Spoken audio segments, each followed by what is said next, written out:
Thank you. It is a pleasure to be with you. I'm going to get my slides going and then we will dig in.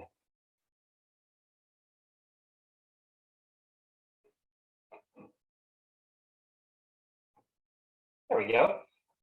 Thank you. It's really a pleasure to be here and to be talking with you all. My name is Greg Tannenbaum, and I run the Open Research Funders Group, which is a partnership of philanthropic organizations that, as the name would suggest, are committed to the open sharing of research outputs. We're of the belief that this is better for philanthropy, better for science, and better for society. Collectively, ORFG members hold assets in excess of $250 billion, and our annual giving is in the $10 billion range. Our members' interests span the entirety of the disciplinary spectrum, including the life sciences, biomedicine, physical sciences, social sciences, and the humanities. And in my role as the head of the ORFG, I also co-coordinate the National Academies Roundtable on Aligning Incentives for Open Science, which is obviously why we're speaking with you today. I'm very, very pleased to be joined in the session by my roundtable colleagues representing the university and the philanthropic perspectives. We're going to be digging into this opportunity space with Chris Berg, who's the director of libraries at MIT, Geeta Swamy, who's the associate vice president for research at Duke University and also the vice dean for scientific integrity at the Duke School of Medicine, and Mary Rose Franco, who's the executive director of the Health Research Alliance. I should note that we originally also planned to have Jerry Sheehan, who is the deputy director of the National Library of Medicine, on the panel as well. But Jerry just last week was detailed to OSTP as the new assistant director for scientific integrity and data access. And he's neck deep in onboarding right now, as you can understand, so he won't be able to join us today. He did, however, pass along some written remarks from his NLM perspective that I will be feathering through the discussion. So what we hope to do is we want to start the session with a quick overview of the work of the roundtable. So who's involved, to what end, what we've learned in our efforts to date, and where we're headed. And this should be useful in providing the foundation for a deep dive, a Q&A with our esteemed panelists. And during that portion of the discussion, we'll elicit perspectives on the state of open across the research ecosystem, where we think it's headed, what roadblocks are impeding action, and what practical and coordinated action that stakeholders can take to advance this work. So after an initial set of planned questions, we'll open the floor to the audience for a wider discussion. And at the conclusion of the session, our hope is that together we'll have identified real practical opportunities to align our signaling and our practices in service of a more rational and transparent and equitable and trustworthy research enterprise. So to get us started here, I want to give you a sense of the background for this roundtable on aligning incentives for open science. First, I should note that it's chaired by Tom Khalil, who is the Chief Innovation Officer at Schmidt Futures, and by Keith Yamamoto, who's the Vice Chancellor for Research at University of California, San Francisco. And the roundtable brings together senior leaders from universities and funding agencies and foundations and industry with the intention to develop actionable guidance and resources for university leadership, for academic department chairs, for research funders, for government agencies, and for other stakeholders that work on and are focused on how to efficiently and intelligently align research incentives with open practices, including, but not limited to, open access and fair data sharing and research replication methods.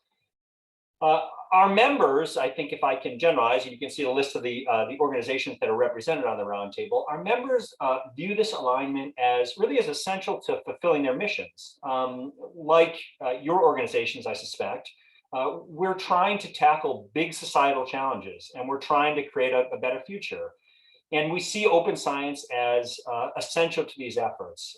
We see it as a lever to widen the circle of science and to bring more voices into the conversation, to improve public confidence in policymaking, to accelerate the pace of research, and really to take advantage of the advances in computational power and data science and artificial intelligence in a way that a closed system of science demonstrably can't do. So really, to advance that notion of a more open and equitable and efficient research endeavor, the Roundtable has developed a theory of change. And our theory of change is that we need to build what we call mutually reinforcing vectors. And this is really just a way of saying an environment in which researchers hear consistently from a range of influences that open practices are explicitly encouraged, appropriately resourced, and properly rewarded. It's one of the reasons we're so excited to speak to this group, because obviously coordination and collaboration and demonstration of what is possible in partnership is really what you're all about. And that animates our work as well. In practice for us, this really means working to reduce both the administrative burdens and the cognitive dissonance that researchers currently face. We're working to realign or to align the guidance and the incentives that researchers receive from their department chairs, from their university leadership, from their federal and philanthropic funders, from their professional societies and so forth, to really consistently point toward open. I think, if I can speak for my fellow panelists, we're really firmly of the belief that we at least have a general consensus on the benefits of openness and research transparency and research replicability. But what we need to do is we need to make sure that we signal this clearly to our communities by promoting, by properly promoting, properly rewarding these practices.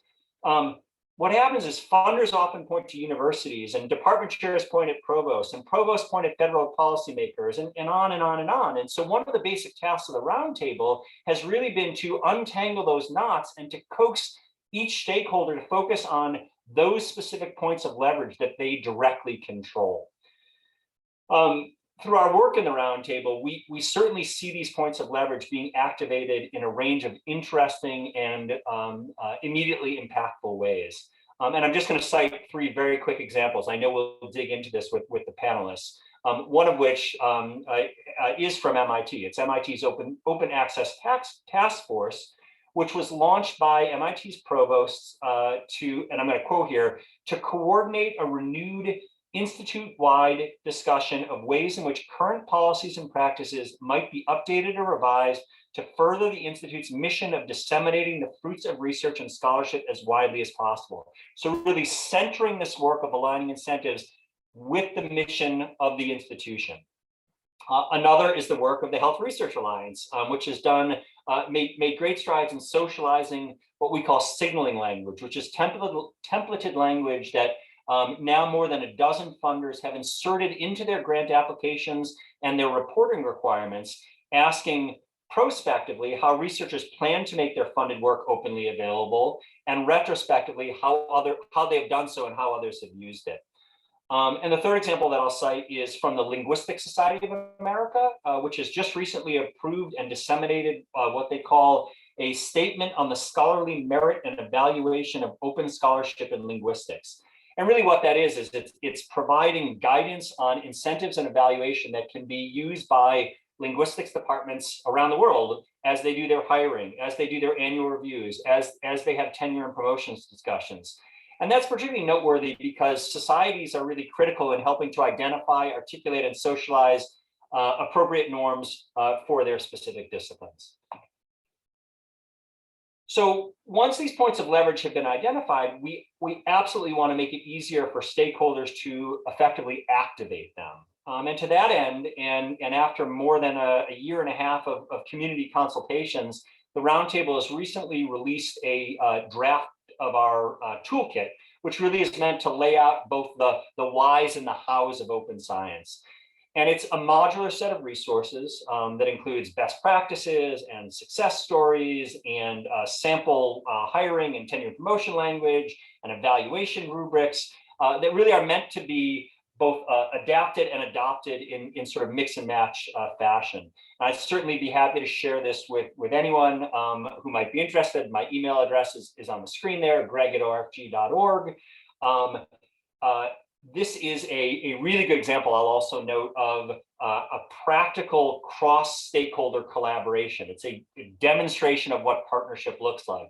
The toolkit was the product of input from university leaders and bench scientists and governmental and philanthropic funders and others working in ad hoc groups to develop specific aspects of the toolkit, building on their deep knowledge of the open landscape. Over the course of the roundtable, we've engaged in quite literally hundreds of conversations across the entire spectrum of stakeholders, ranging from early career researchers to Nobel laureates, ranging from data repository managers to agency heads, and from first-time grantees to presidents of billion-dollar philanthropies. And we've absolutely heard some of the concerns voiced by any and all of these stakeholders about making open the default. Commonly, the barriers we hear, it's expensive, it's difficult to evaluate, it potentially infringes on academic and intellectual freedom. What we've also heard are the benefits, not hypothetical, but real practical benefits of open science in practice. And we've heard them in a way, admittedly a biased sample set, but we've heard them in a way that far outweighs the concerns. We've actually begun capturing evidence of these benefits, including case studies and research interviews and more in a success stories database that's part of the toolkit. Projectopen.io is where it's available, projectopen.io, to really try and centralize a repository for this information. But what's clear from these hundreds of consultations is that to truly affect systems level change, we need to be working simultaneously from the top down and the middle out and the bottom up. And we need to make sure that there is, from the top down perspective, that there's clear signaling from leadership, whether that's higher ed, whether that's policymaking, whether that's the philanthropic sector, that leadership is clearly signaling that open activities, open practices are an organizational priority. It doesn't mean day-to-day, line item, operational engagement in the development and the implementation of open policies and incentive structures. We don't expect the CEO, the leaders to be in the weeds. But it does mean that leaders are creating a culture and emphasizing a culture that places some clear and public emphasis on research transparency and on information equity, and empowers their organizations to pursue these goals. We also need to make sure that we have discipline-specific engagement. We need to make sure that we have appropriate training, we have appropriate infrastructure. We need to make the how of open practices easier. And we also need to recognize that there is a wealth of activity that's already happening among rank and file researchers that we can absolutely learn from and we can absolutely amplify. So it's in the combination of those top-down and middle-out and bottom-up engagements that this aforementioned mutually reinforcing vector theory is going to start to materialize and start to cohere. And really, I think I'll end my formal presentation here with this quote from one of the members of the roundtable, Michael Crow, who's the president of Arizona State University. And I think it really hits at something, which is that while systems change may be hard, I suspect that few, if any of us, got into this line of work to simply be, as Dr. Crow puts it, to simply be bureaucratic operatives. And so I'm hoping, hopefully that insight into the roundtable gives you a background on what we're doing and where we're hoping to head. And really, rather than just having me blather on, I think what we'll do now is get into conversation with our panelists. So I am going to, and I'll, as I turn to each of you, Chris and Gita Rose, just if you want to reintroduce yourselves, that would be great. And I'm going to start with a question, which is, what is the state of open within your organization, and how does that sit relative to where you aspire it to be? And I think, Gita, I'll start with you if that's all right. Sure, thanks, Greg. So I'm Gita Swami. I always like to cite off a few of my titles because I am a faculty member still, and I say that because sometimes that can be helpful in communicating with other faculty and research investigators. And and sometimes I'm in the bucket of being a suit at the administrative level. So it just all depends. But I'd say where we are at Duke is, I like your slide, Greg, that had kind of the top down, middle out, bottom up. And I'd say that we're actually in each of those buckets in a little bit of different ways.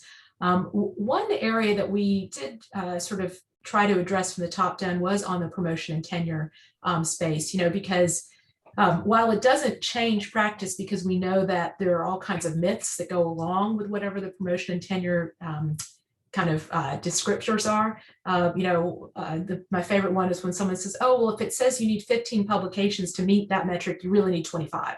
These are the hidden myths, right? They're in there, but at least we need to get some, something at the baseline. So we have put an open science components into our service and leadership components of our promotion and tenure pathway on the tenure track. From the middle out and the bottom up, I'd say is where we've probably done a little bit more activity, and we've sort of looked to the data management requirements coming forward. Some that are already out there from our sponsors, the like with NSF, and then some of the things that are coming forward from requirements with NIH, to try to really lay the groundwork so that we can help investigators meet that. I think that likely Chris can attest to this as well from an institution, is that a lot of our faculty and investigators just don't exactly know how. I mean, we can say things like there are repositories out there and put your data out there, but unless we meet FAIR principles, it's a lot of gobbledygook, right, to just stick it out there. So we're really trying to kind of build upwards and think about data management strategies, how people have as close to the right data structure from the start so that it will be easier if they are ready to share data and move those things forward.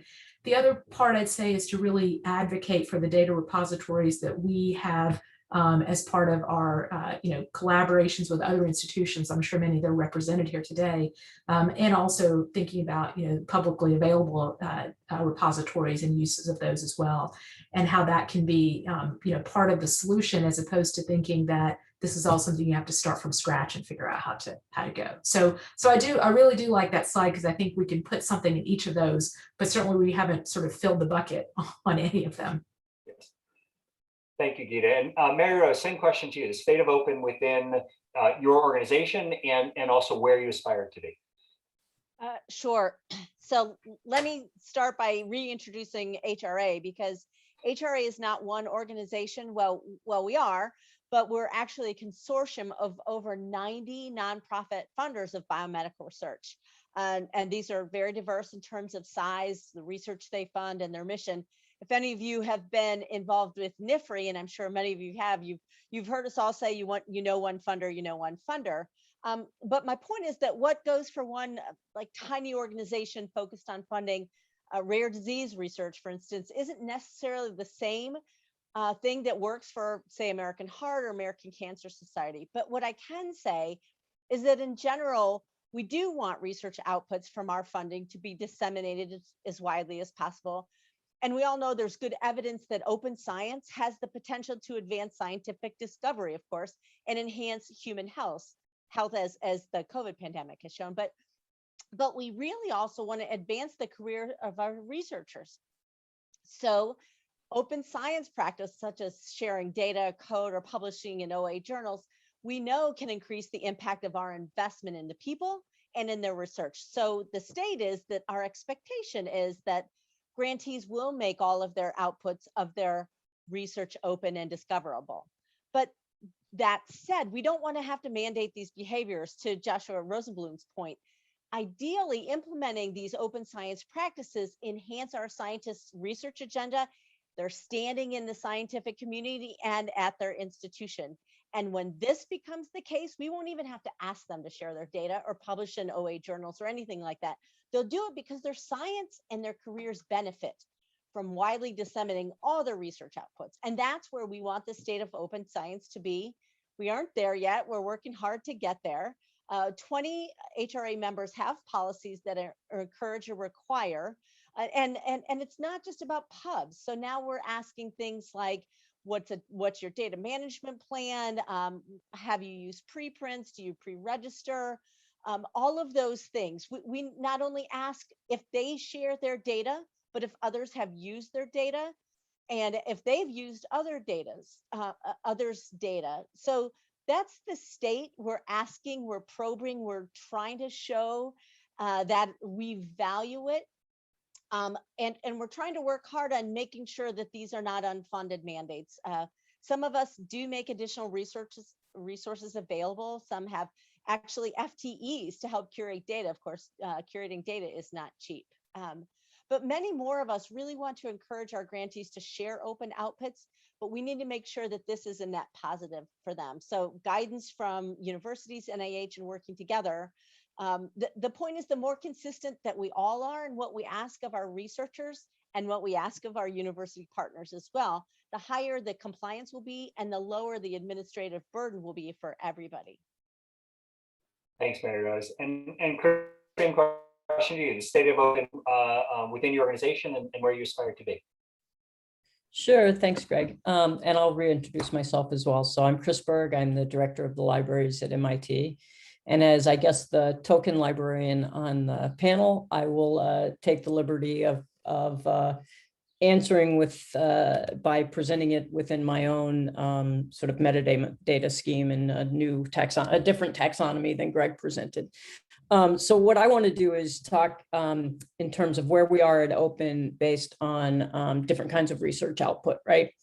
And so at MIT, we've had an open access faculty policy for articles since 2009. And I'm really quite proud to say that we have just over 50% of the faculty journal articles produced at MIT since 2009 are available openly in our institutional repository. And my understanding is that that is, if not the highest, one of the highest in the US. Percentage-wise, but of course our aspiration is to get that to 100%. The big hurdle for the 50% that aren't open, almost all of the faculty journal articles that we are not able to make open by way of our policy and our institutional repository, it is because the publisher has placed restrictions on open sharing those articles. In terms of data, we don't have great data on how many people are sharing and where they're sharing their data openly, because there is a proliferation of different kinds of repositories and different places to share data. But I will say that we are seeing increasing interest in it and intention to share data. Resources like the FAIR principles and as Geeta mentioned, having local centralized data management consulting expertise is really proved to be helpful, as well as funder and journal requirements for data sharing is, of course, a big incentive. The biggest hurdle there is the lack of a system of credible, trustworthy data repositories.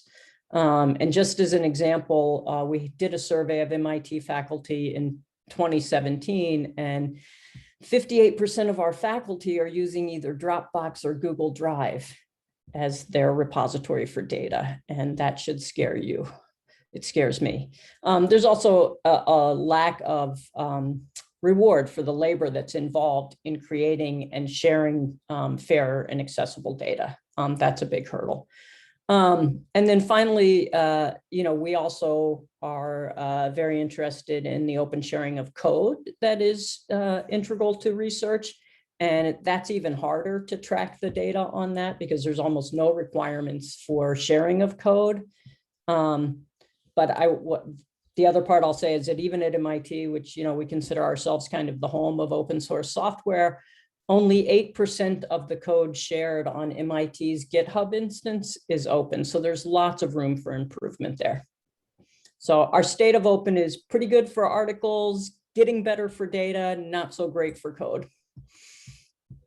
Thanks, Chris. And I'll just say, circling back to this idea of the Roundtable's toolkit, one of the elements is what we call a good practices primer, not best practices, because I don't think we're evolved enough for that, but looking at for different resource types, including code and software, including registered reports, including data.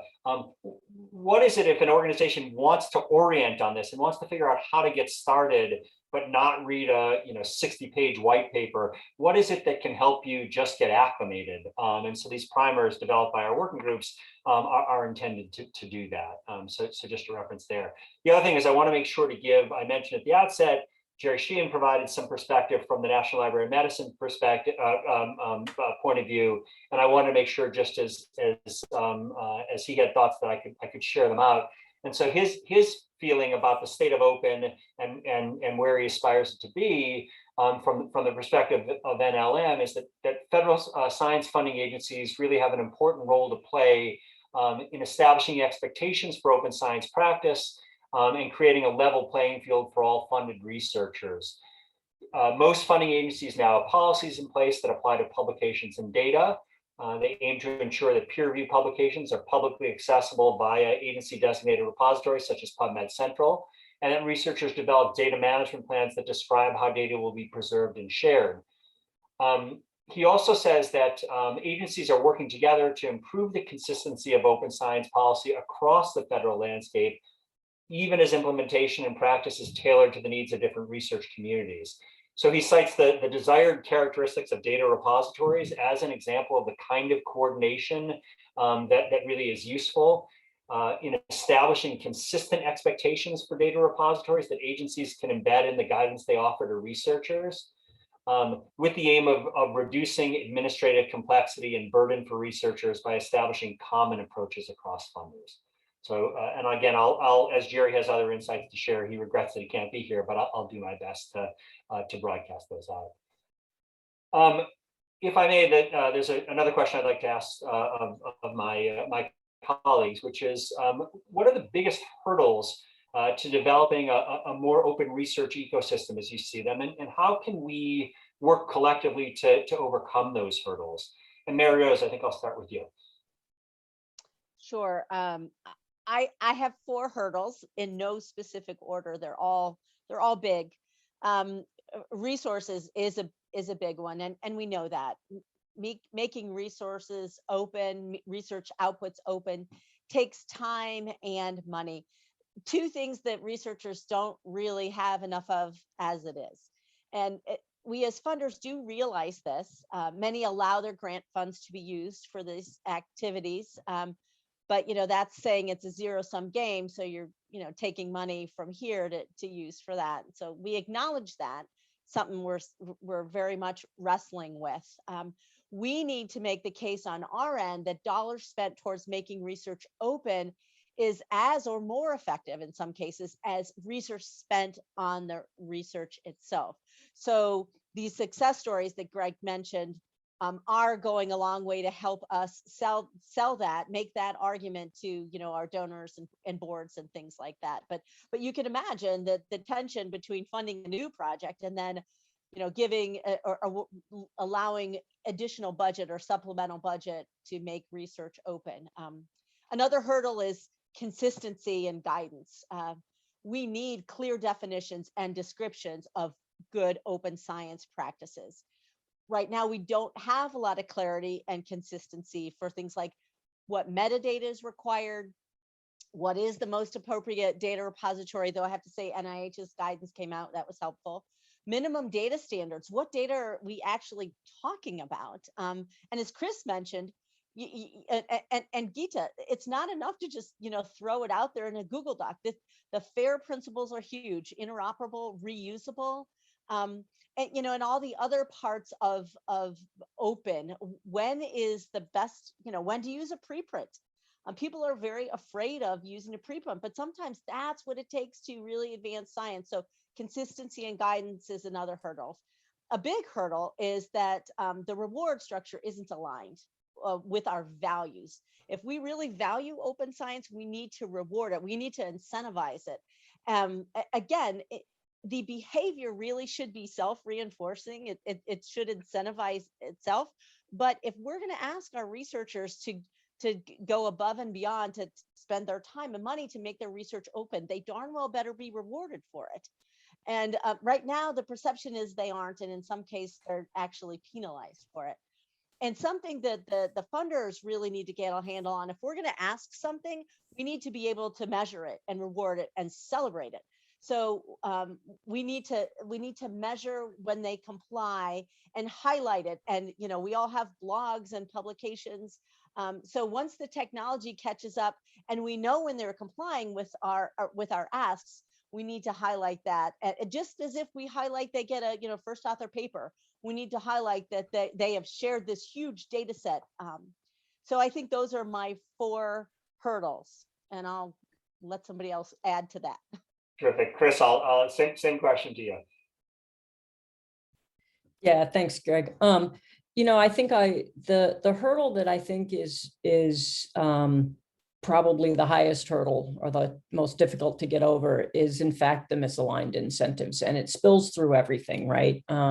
So it is the number one reason why people aren't sharing journal articles is because they're incentivized to publish somewhere that won't allow them to share openly. So that, our data show that very, very clearly, that the only people would like to publish openly, but they also have pressure to publish in a certain publication. If they publish there and that publication doesn't allow them to share it in our repository, then that's again, we've done the data, we've run the data. That's the reason for almost all of the 50% we don't have. That's the reason. So that one's really clear to me. In terms of sharing data, I'm just going to hit on some of the same things Mary Rose said. There is no structure in place yet to reward the labor that is involved in cleaning data, in making sure data has appropriate metadata, in getting it labeled and really ready and accessible to be shared in a way that actually is open. And whether we figure out that, that's something we're going to count as scholarship for the researcher and reward it appropriately, or whether we also might, fund centralized resources at institutions or within disciplines so that there are centralized experts who can provide that. And at well-resourced universities like mine, we do have that in the library. And I know Gita does, at Duke as well. But it's not enough for the entire campus, even at places like Duke and MIT. And there's very little incentive for the scholars to do it. And in some cases, it ends up put on the back of the skilled graduate student in the research lab who is interested and skilled at it, but at the cost of their own future career sometimes. Thanks, Chris. And I'll just say, circling back to the consultations that we've had as the roundtable, you're absolutely right that by the time the data has been collected and is ready for dissemination, if it's only then that good data hygiene comes to the attention of the researchers, too late. And so when we think about federal demonstration partnerships, and what we can do together that might be interesting, one area is definitely around methods training, right? And so making sure that folks at the source are trained to, as they're designing an experiment, as they're collecting data, to have good practices about metadata, about categorizing information, such that at the end, it's not a heavy lift. It's just a natural progression to share this out into the wild. There are, of course, differences among disciplines, but there are also some commonalities, and it's definitely an area where there needn't be bespoke programs at every institution in every discipline. There's opportunity for coordination and collaboration. But Gita, same question to you about hurdles to developing a more open research ecosystem and how collectively we might overcome some of them. Yeah, I mean, I think, adding to not be redundant from what Mary Rose and Chris said, as I think about this, one of the areas I struggle with the most is this idea of cultural change, right? Like, so we talk about, okay, let's give the investigators the carrot, right? Like, let's help them with their promotion, let's give them resources, but then the stick becomes, but if you don't do it, there's some sort of compliance issue, right? Quite frankly, investigators don't think in compliance space, right? They think about the research. We're talking about open science, but we're talking about open research right across all of our areas of research. And Chris said this best, there's a lot of places that are doing a lot of open work in the humanities space, right? Not just in our STEM fields and so forth. But I guess what I mean by that is, right now, let's even just take promotion off the and tenure off of the bucket, because that has a very distinct structure at every university. There's different processes and procedures, even though generally speaking, they have the same sort of tenets. But let's think about, for example, in the grant space. So you go to apply for a grant or contract. What do you put forward? Your CV or your bio sketch, some format. Is there anything there that asks if you've shared your data? Is there anything there that talks about open science? Is there anything about your grant proposal that asks you how you're going to manage the data? Or you just write in your budget and justification that you have people who have a lot of experience managing data and they're going to build your database, and then you have a statistician who's going to analyze it? Does it say that they're going to curate the data? Does it say that they're going to make it in a way that's going to be meaningful? Have you talked about where you might share your data, who you might share it with? We often have sort of like a dissemination type of paragraph, but that usually says I'm going to present at a conference and I'm going to publish some papers. When you go to write your progress report, right, you put on there, here are your aims, here's what you've done, here's the papers I've published. Recently we've been able to add, recent news within a few years, right, we've been able to add preprints into accomplishment, right? But even that is at the level of, almost your paper, right? It's just that you avoid the, long, lengthy peer review process, which, is not a bad thing. I'm all about the peer review process, but at the same time, it isn't really the focus, I don't think, from investigators that they're putting things in preprint out of the goodness of their heart to share. I think it's a step towards the publication process, right? That they're putting out there, getting out there first and moving things forward. Things like pub peer and so forth that help to respond, I think help to make the work better. But I guess what I'm getting at is I think we collectively have to figure out what the message is. Do we want this to be part of the work? Do we think it's as important as the research itself? Or is it a compliance issue like clinicaltrials.gov that says register, respond, put your results out there and you're done? Because I think that even though that has been very helpful and we have a lot more transparency now into knowing what trials are out there, what's being done, what the design might be, I'm not sure that the openness of the results has necessarily really changed this to move the research forward. It's helped, I think, the public know what's happening. It also helps, I think, to know about studies that have been negative, right? Because you can say, oh, this study was designed, or I see now what the criteria are and why I might tweak that to be something different. But I really think we have to get on the same page with regards to whether we think this is really how this really will make the work itself better, how this will really advance the research. And then we can avoid things like, if we agree, I think we can get out of the, oh, well, let's avoid administrative burden. Well, if it's part of the research, why are we putting it into administrative burden type of bucket? No one would say that documenting their publications are administrative burden, right? What they'll say is the budget justification. Well, you know why I need that person. Do I really need a whole paragraph? I'd argue probably not, to be quite honestly, right? If you've got someone with the expertise, I'm not sure we need 6 lines telling you how many years they've worked there, what they've done, right? But if you really want to know how to document your data, how to manage it, how to share it, where to distribute it, it's again, what's our message and how do we do that? And I think those kind of things are what we have to get at the culture to really change. So a lot of soapbox on what my hurdle is, but I think that's really the one I can add further to what Chris and Mary Rose already cited, which all of their things as well. I mean, the financial resourcing is real. And if we simply say we can add it to direct cost, but we're not advancing the ceiling budget, I'm not sure that's really in the spirit of things we're sourcing. So.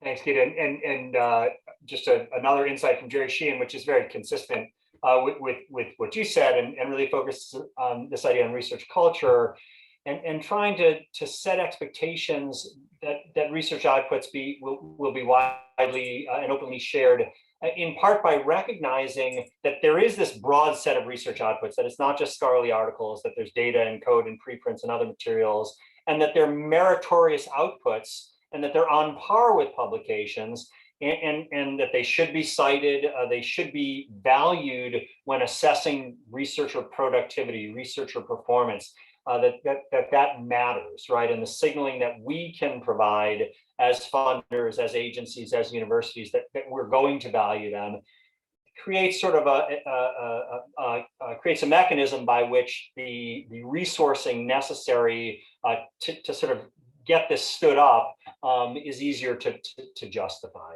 And I think that's consistent with what you've all alluded to. A question for you, Chris, which is, what's the one thing that your sector, and here I'll let you pick whether you want to speak as a representative of a university or the avatar of all libraries, but what is the one thing your sector should be focused on right now to help build momentum for open?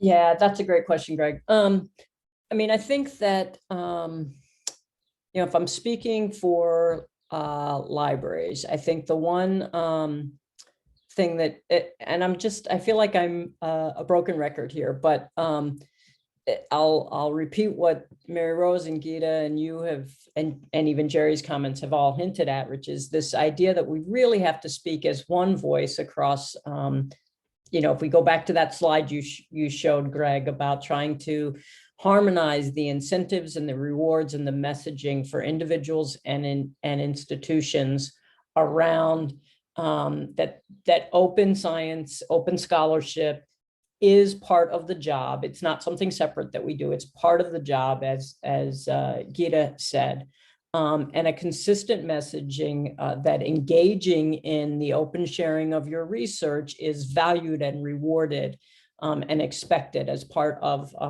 the job. And just to do that, part of our work, Greg, as you know, has been to try and do that in a way to align the incentives for individuals, for individual scholars at the disciplinary level, because there's such a wide disparity and wide differences across disciplines in terms of what counts for tenure and promotion, what kinds of outputs they produce, and even how far, what options there are within each discipline, right? Some disciplines are more advanced and have well-developed data repositories. In the social sciences, for example, there's, plenty of very reputable data repositories for social science data.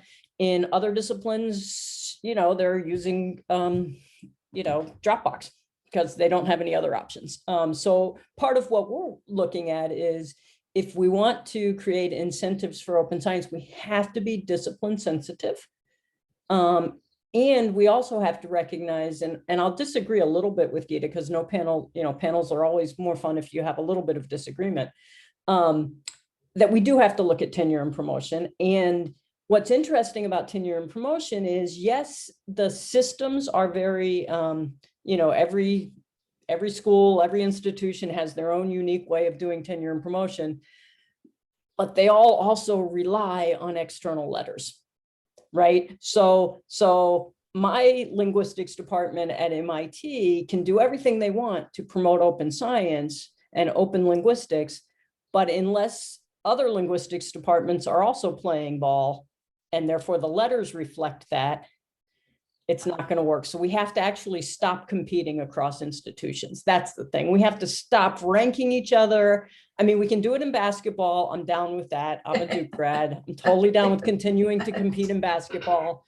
But in everything else, we have to stop competing and start cooperating across institutions, especially at the disciplinary level. And societies, I think, play a huge role there too. Thank you. And Gita, over you to respond, and also Yeah. to think about your perspective, what we might be focused on to build momentum for open. Yeah, absolutely. I mean, and to your point, Chris, absolutely. I do think that, in the promotion tenure space is important. I think that you have to get something going at your institution, right, to say that it's a component and it's important. But you're right, if the people who are then the referral letters or the reference letters and so forth don't actually understand it, they don't raise it to the point of it being an important issue, right, or an important accomplishment. In that space, I mean, again, I will again to be completely transparent, I am a tenured faculty member, but to that point, I will say there are a lot of issues with the tenure process for all the biases that come into play with various, classic demographic characteristics and expectations across our disciplines. So I think it's such a bigger issue that we have to overcome for even understanding why promotion and tenure are important, what the components are. But you're right, it takes not just educating or re-educating our own leaders of our institution, but it's across the board, across the discipline, right? Because the sharing, data sharing and dissemination, so forth, is going to be very different per discipline, right? And what the important aspects are and how to measure that. I think the other things that we have to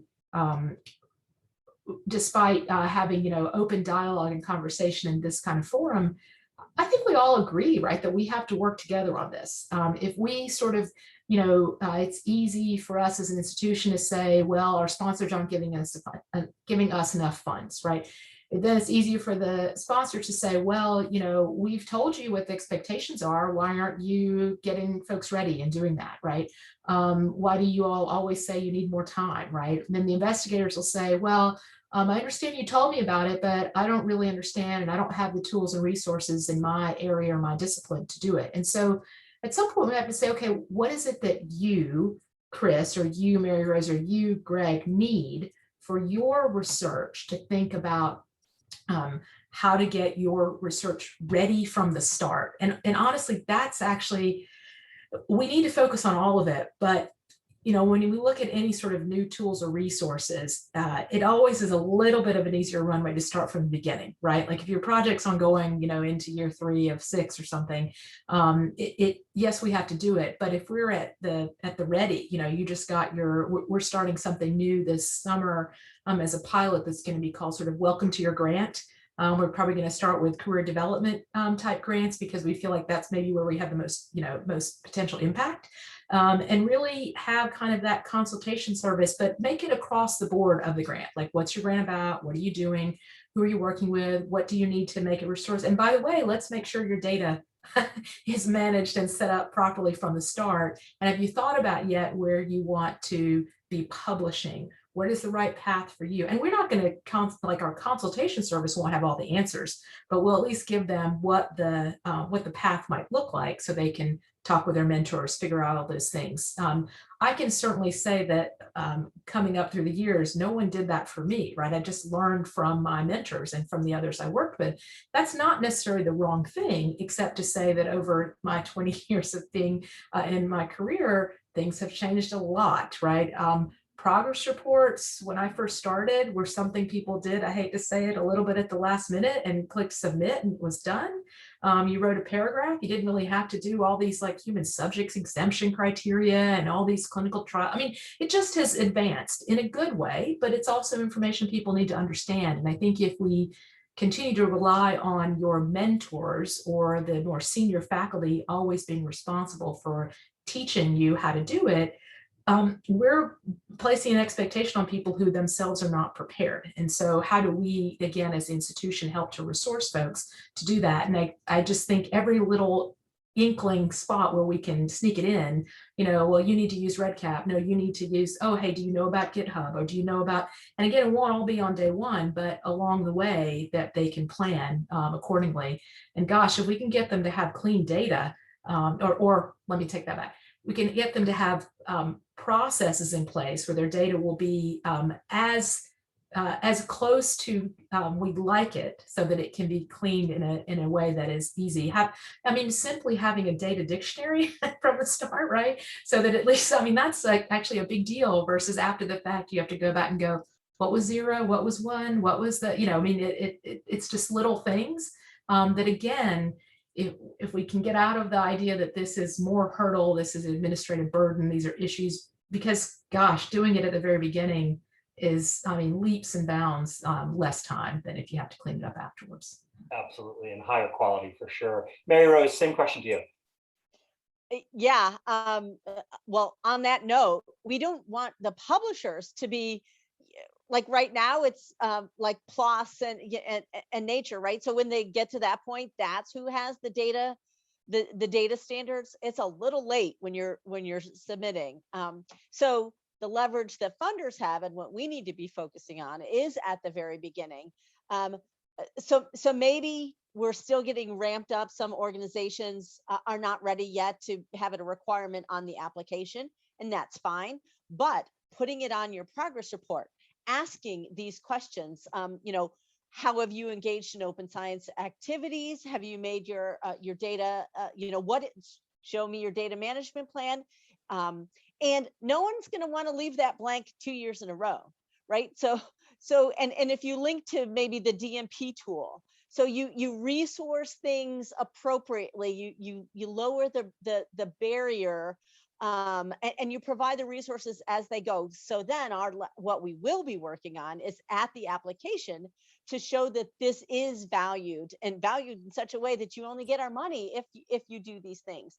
And they should be doing those things anyway, because it makes sense for their research, for their standing in the community. The more you share, the more you can be cited, the more other people can extend your research to have a multiplier effect in the field. So I think what we need to do, since we have the money, we need to resource and show to our scientists, we value this. We're going to make it worth your while, and we're going to highlight and celebrate you when you do what we want you to do.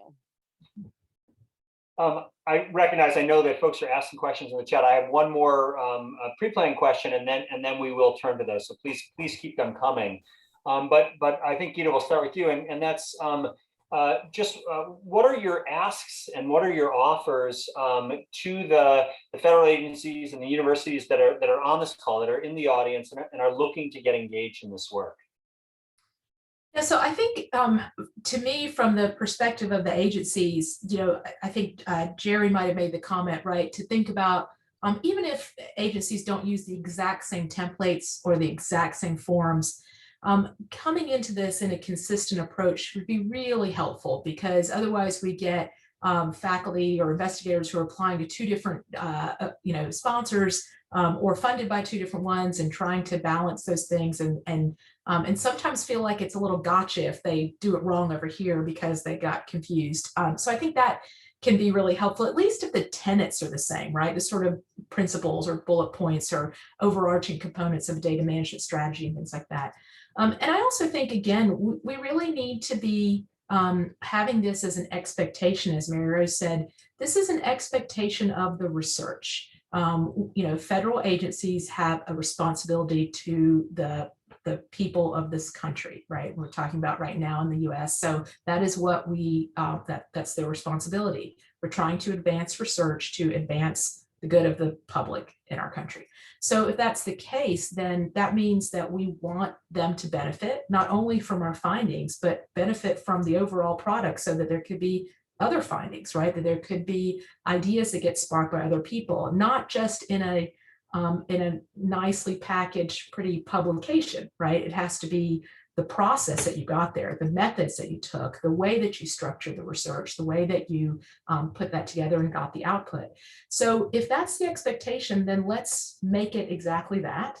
And let's make it part of the proposal, part of maybe not every single detail, but at least part of that.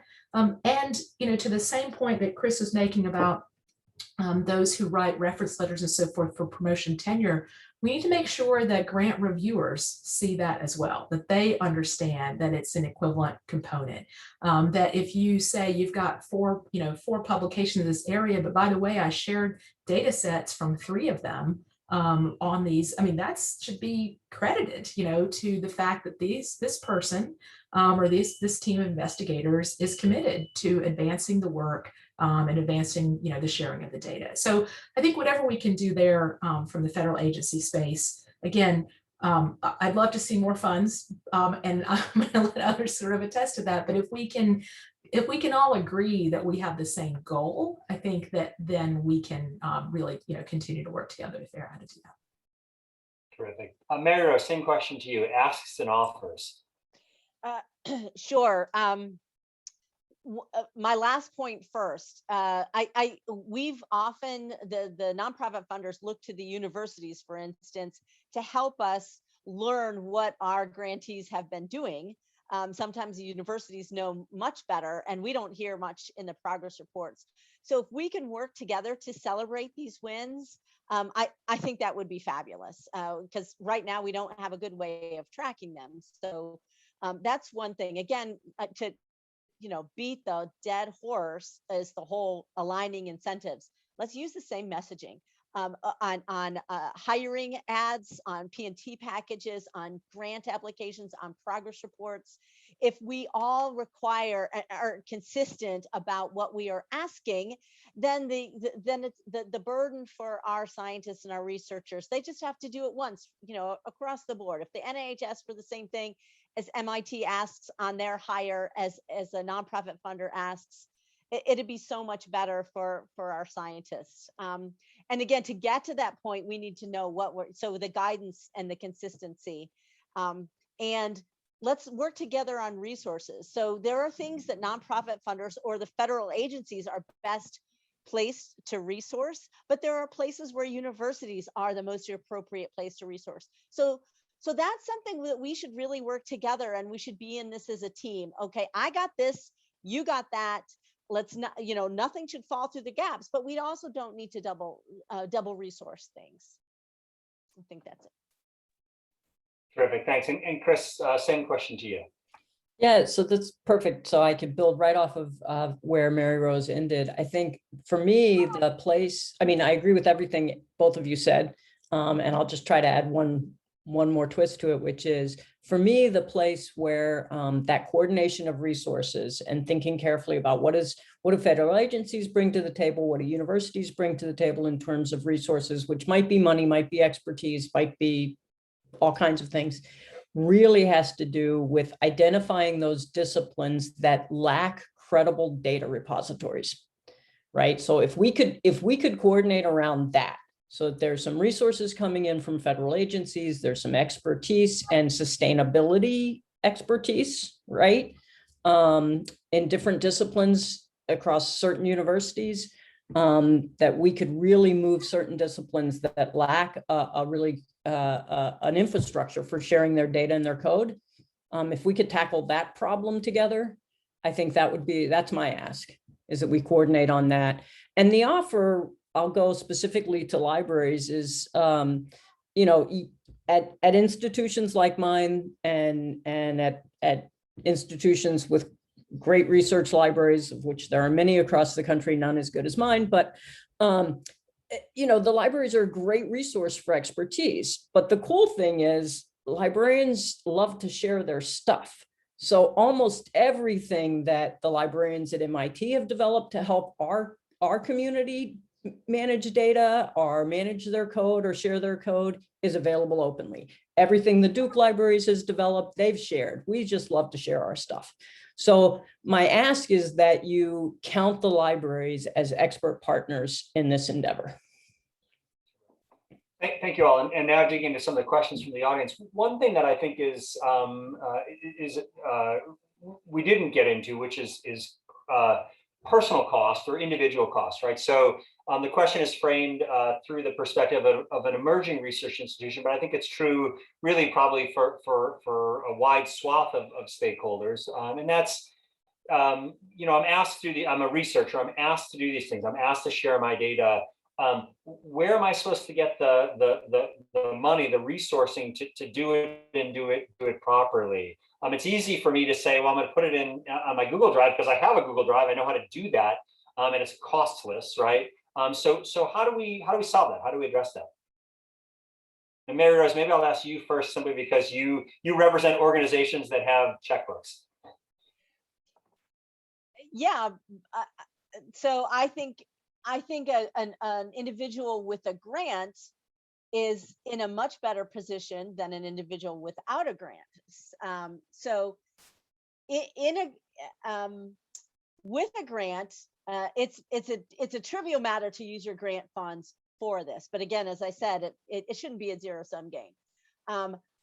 The more push we have from the scientists, actually, the more nonprofit funders are thinking carefully about we need to make sure that our people have the right resources. So that's not just supplemental funding or things like that, but it's guidance. Some of our members actually put an FTE to curating data. I mean, that's pretty awesome.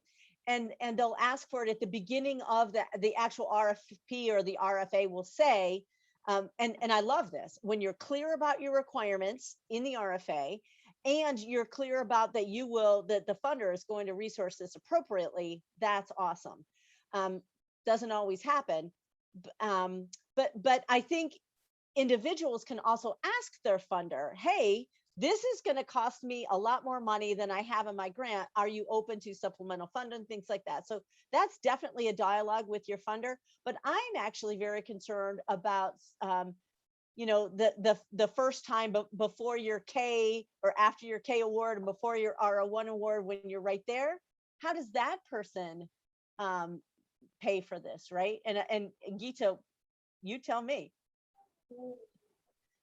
Well, that I think that's a good point that I will say, being in good company, as Chris mentioned, right? I will tell you that a lot of our investigators, at least at Duke, and MIT may be way ahead of us in this, but a lot of folks still don't even know what we have available. That's certainly not the case for all institutions, and certainly our smaller to medium size institutions, or those that are kind of really on the cusp of emerging, of getting up to that crest on the roller coaster, right, for getting large research dollars. But at the same time, I would tell you that Chris and other of our library colleagues are pretty creative too, though, about finding other resources that maybe I don't even necessarily have to pay a whole lot, or I need to somehow utilize in a way that is still secure. Or if I am going to use Dropbox or something like that, what should I put there instead of just putting things out there, right, to share? And so I do think,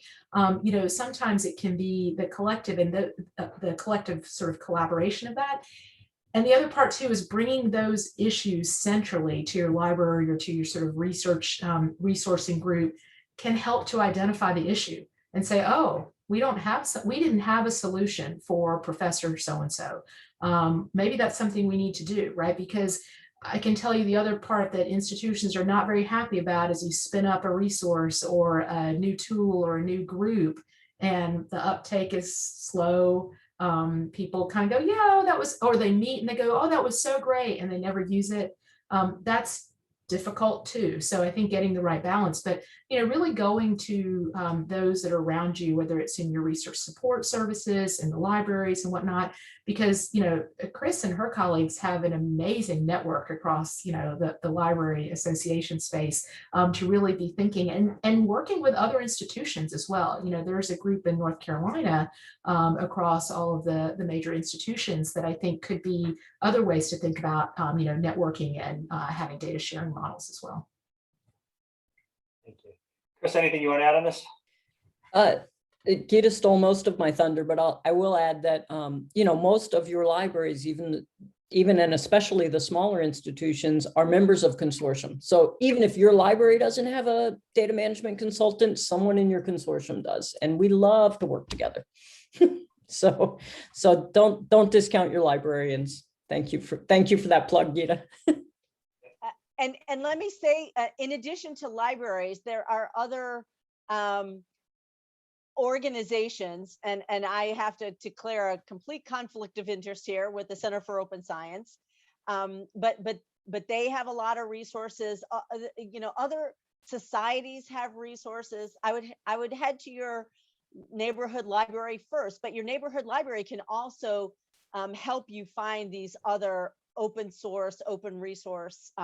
The the National Academy Toolkit now, our Roundtable Toolkit, has a lot of information. So there's good stuff out there. Some of it does cost money, but the information is out there. That is one of the things that I think that the Roundtable did so well. There's an enormous amount of efforts. They were very disparate before, and I think, Greg, the Roundtable has done a good job of getting them all in one place. So it's a really good place to start. Thank you. And I'll just add that, if an articulated hurdle is as a rank and file researcher, I would do this, but I lack the financial support. I lack the financial wherewithal to properly curate and deposit my data, for example.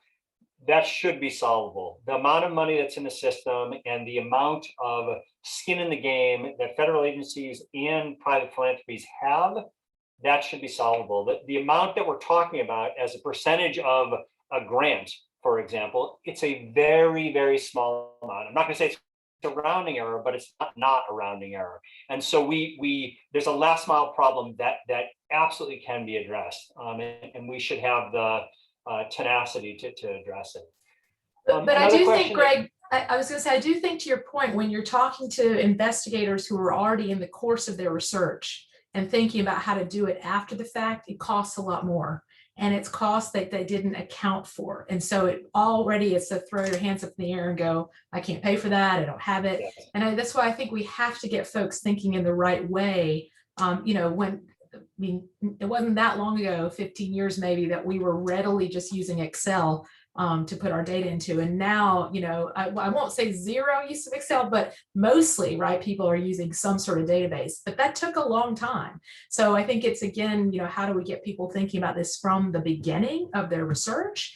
And then if they do it for this project, likely they're going to do it for the next project, right? They're just going to automatically see that was easier, that was faster, I didn't take as much as I thought it would, and they'll just, pick up that practice, as long as we can support them to have a good experience as well. Absolutely. And I will say for that, on the one hand, that may seem daunting. On the other hand, every institution, basically every institution has research methods training, right? That already happens. We do that. And so incorporating this into existing structures seems viable. There's a question, and I may actually take this. There's a question about low-hanging fruits for repositories, data repositories, and different disciplines where there might be opportunities. My candid answer is I don't know, but we're working on it. And what I mean by that is we see in this conversation, we've alluded several times to the notion of professional societies and disciplinary perspectives. And we really do want to engage societies. We want to make sure that they're partners in this effort, in part because they understand the norms of their disciplines. They can help advance best practices in their disciplines. And it is absolutely the case that, from anthropology to zoology, there are different expectations, and we don't want to have a, cookie cutter language or cookie cutter policies. That won't work. And so one of the things we're trying to do as a roundtable is to build a cohort of professional societies that are interested in engaging in this work, and hear from them what their asks and offers are. And that's a preliminary conversation. So I would just say, stay tuned. We're aware that that's work that needs to be done, and it is on our roadmap. There's another question that came that had to do with as research outputs outside of peer-reviewed journal articles proliferate, is there a concern there that or is there a downside to non-reviewed outputs like preprints or data or methods? How do we deal with that, basically, as a research enterprise? I guess I'll start. We all know that bad things can happen even with peer review. I mean, look at the whole autism vaccination thing.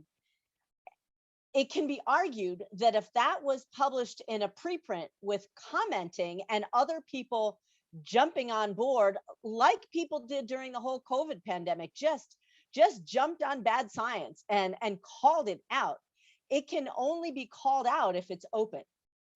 So the more we open things out and the more scientists go in there into their discipline and call BS and have an open commenting period, I think that there's a downside, but the upside is the ability to police ourselves in a much more open and transparent and rigorous manner. And I think that's absolutely right, Mary Rose. And if I could jump in, there also are mechanisms for doing that very formally. And so the MIT Press, very early on in the pandemic, launched an overlay journal that was Rapid Reviews COVID-19, RRC19. And it was exactly for that, right? So it used machine learning algorithms to pull preprints, to pull articles from preprint servers that were about COVID and invite experts to do rapid peer review of those articles. And in fact, that was where, I forget the name of but the one really bad article about COVID was debunked very quickly by experts in a credible peer-reviewed overlay journal hosted by the MIT Press. So there's infrastructure to do that and methods for doing that. I'll only add one more thing, which is, I think in my conversations across MIT and elsewhere with scholars, I don't know of anyone who has put anything on a preprint server that hasn't been reviewed by some of their peers. Now, that doesn't mean it's been officially peer reviewed, but they've asked peers to review it for them. And so I think we need to be careful when we talk about peer review is, are we talking about actually having our peers review our work and comment on our work and make it better? Or are we talking about that gatekeeping mechanism that journals institute? Not to put too fine a point on it. Yeah, and I think what I would probably add to that, is it's very different if you're going, say, to, and I'll just relate to my own examples, right? Going to, say, AHRQ or HICCUP type data, which is certified and, very clean and has a standard process, versus going to, Mary Rose's R01 data that she finished 2 years ago and has put out there. I don't mean to say that that data is wrong, but it isn't AHRQ, right? You don't have a huge machine of all these checks and balances. So, some of it also is that it may not be that it's falsified or made up, fabricated data, except that it is still human beings, putting the data together. And so I think that there's this also perspective I've gotten from investigators that said, well, what if somebody finds a mistake that I made, right, in my paper? And I go, great, then they'll help you correct it. I mean, so a mistake, and I think that's important though for agencies to know and think about, because if someone identifies a mistake and there's a correction, that actually should be saying, wow, the system worked and we made the work and the output better. Not we can't trust them anymore because they made a mistake. Because if we don't recognize that there are mistakes, I'm not sure then what we're expecting of researchers to really be able to do then. It's an excellent point, Gita. I think knowing that there's a possibility that someone may be looking at your data, trying to use it, trying to reproduce, that in of itself is a powerful incentive to you to really check and make sure you feel confident in your data. So, right, I think it raises the game of going, but you're absolutely right. Human beings are not infallible, and this is a component of the system that validates the system, right? That says this is a better way. Wouldn't you like to know this, as opposed to assuming, trusting that this is correct, not because someone is doing something nefarious, but because we are imperfect. Really good point. We hear there's a question, and I'll sort of riff on it a little bit, but we hear often in our work about, well, how is this going to affect publishers, and specifically, how is it going to affect not-for-profit or society publishers if everything is open? How do you all think about that? Do you think about it? How should we think about it? And maybe Chris, because you deal with publishers most directly, and I know have big feelings. I will turn to you first on this. Yeah, it is a great question. And of course, when we're talking about whether or not open access to publications is going to impact publishers' bottom line, we're talking about whether the libraries will keep paying publishers, right? I mean, let's just get real about it. And what I can say is, as a result of the MIT Open Access Task Force that Greg mentioned at the beginning of the conversation, one of the great sort of early concrete outcomes of that task force was that we developed what we call the MIT Framework for Publisher Contracts. And it is a framework that includes a lot of principles about rights retention and some other things, but it basically at its heart says, look, the value in publication and in research is derived from the labor of our faculty and the institutional supports and the funding support that they get. Whatever added value that publishers add to that content, we're happy to pay for services that add value to that. But what we're not happy to do is to continue to pay, ever rising cost of subscription that have no relationship to what we're buying. We're also not happy to pay non-transparent and ever escalating APC charges. And well over 200 libraries signed on to our framework, and we've been able to use it to actually negotiate a couple of very successful contracts with publishers that are mutually beneficial. We get what we need, but we're not paying for things that we actually produced. We're paying publishers for services that they add that scholars value, right? Scholars value the curation function of journals. They value the coordination of peer review and a whole bunch of other things, right? And so let's pay for that, but let's not pay for the things that we actually created. So again, we have well over 200 signatures to that. We've negotiated 2 very successful contracts out of that, and because of that framework, we were able to garner support across the community to walk away from a publisher who was not able to offer us a contract that aligned with that framework. So that's my very biased answer on that question. Yes, Mary Rose or Gita? Okay, I hit unmute faster. So that's a really hard, for some funders, actually, they have a very significant publishing arm that is very specific on their disease or their research area. Often those 2 arms it's completely different from their research arm, their funding research arm. And in fact, several of those require open science on the research arm, and yet the journals are not necessarily open. We see that dichotomy. They're working through that, and in the meantime, we have this jerry-rig system that we developed to allow grantees of any HRA member organization to post their publications at PubMed Central. So that will make them open, following the NIH guidelines. It's kind of a back door, but it's a back door that's working for us until we solve this issue, because it really isn't an easy issue. We do not want to put some of these societies, the journals, out of business. That's the last thing we want. They do add value to the community, as Chris said, in all various ways. So hopefully they will think about a different business model. Many of them have, and have successful business models, but until then, we do have this thing called HRA Open. It's a back door to let them publish in PubMed Central. Thanks, Mary Rose. And Gita? Yeah, I think it's a tough one.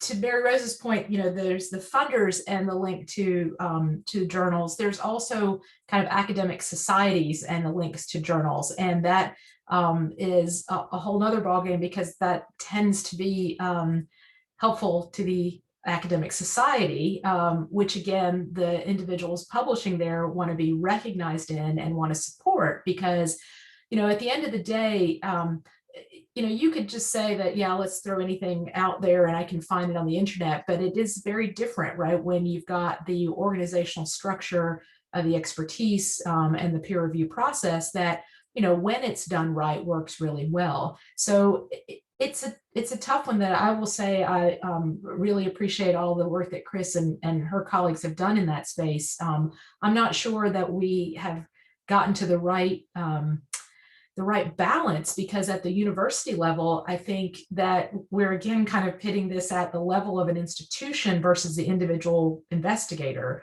who quite frankly just wants to really again focus on their work and get it done. And so we always kind of teeter on this, like, well, if we don't have access to this, then are we undercutting our investigators' ability to find things, use things. At least that's the perspective, right? I understand it's at a large scale, but it again is at the institutional level, we always get this like, who are you supporting? Are you supporting the institution? Are you supporting me? Are you supporting my team? Are you supporting the work? These are the kind of arguments or discussions that we get into.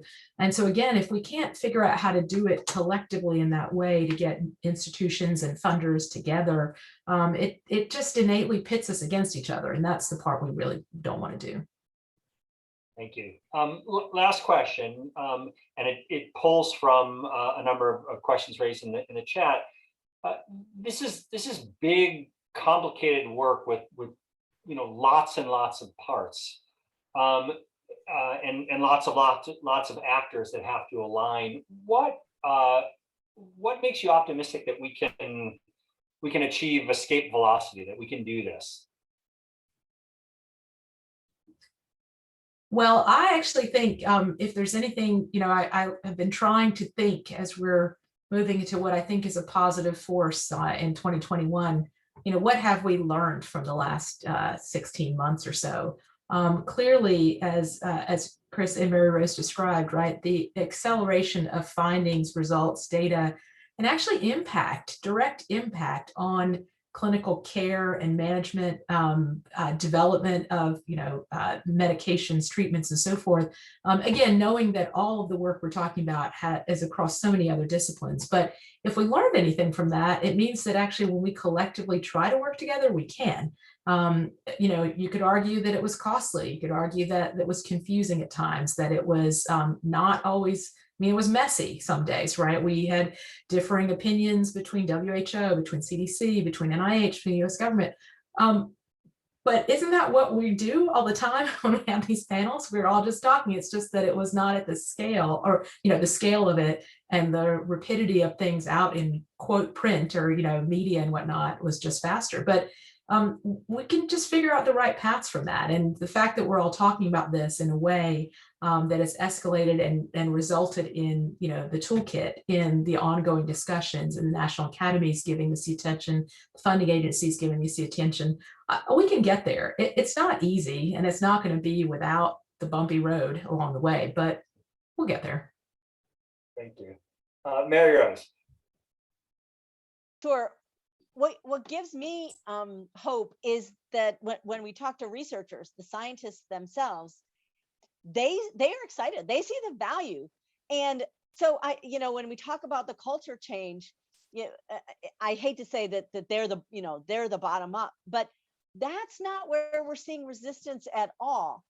And if we do what we need to do as the administrators and the hurdle makers, they will jump on board. They're excited. They're scientists, right? Scientists love to share. They love to brag about their stuff. That they're not the hurdle. We just have to remove those other hurdles that are preventing them, they're negatively reinforcing, and let them do what scientists love to do, is share their research, brag about their stuff, talk about it online, what I've done, and have someone say, no, you're wrong here. It's like, sweet. That's awesome. Thank you. Let's talk about that. Just like you do at a meeting, to do it open and stuff. So that's what excites me is the excitement that I see from the researchers. Thank you, Mary Rose. And Chris. Yeah, exactly what both Gita and Mary Rose said. And one way to put it for me, in my experience, is over the last 10 years ago, maybe even 5 years ago, we were still trying to convince researchers why they should share openly. And I think the why has been answered pretty definitively now. There are very few, most everyone knows that it's the right thing to do, and not from some moral argument, but we've seen that it really does create outcomes that we're looking for better. It's science is better when it's done openly, and it has the impact we want it to have when it's done openly. And we, as Gita said, this last year and a half has really shown that very, very clearly with research on COVID. So that gives me hope that we've gotten past the why should I do this, and now we're into the how, and we're seeing some demonstrations of how it can be done in different pockets that can start to be replicated and scaled. So that makes me optimistic because we've moved to a different phase of the movement. I think we've moved from sermons and sticks and carrots to now actually implementation. Thank you. And thank you, Chris and Gita and Mary Rose for engaging and for sharing your insights. Thanks to all of the attendees for staying with us and for raising such great questions. Thanks to Alex and Michelle and to Lily and David and Moses for facilitating. And thank you to FDP for engaging in this work. I know there is a long road ahead, but it's great that we're at the very least moving in caravan. I'm going to turn it back to Lily Andrews for the last bit of housekeeping. And again, we really appreciate your time and attention.